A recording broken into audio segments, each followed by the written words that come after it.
Hello guys and welcome back to my channel, and today I'm going to show you how you can export data of Airtable. So firstly, open up your Airtable dashboard. Then open the base that you want the data to be extracted from.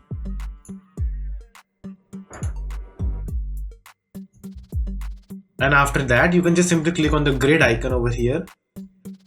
Then click on download CSV. If it asks for a location, just give it. Just press save. So as you can see, it has downloaded. Now go to the location that you saved download. For me, it's desktop.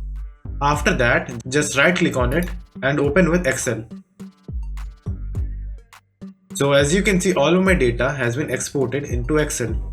So that's it. Thank you for watching, and do like and subscribe to my channel, and take care.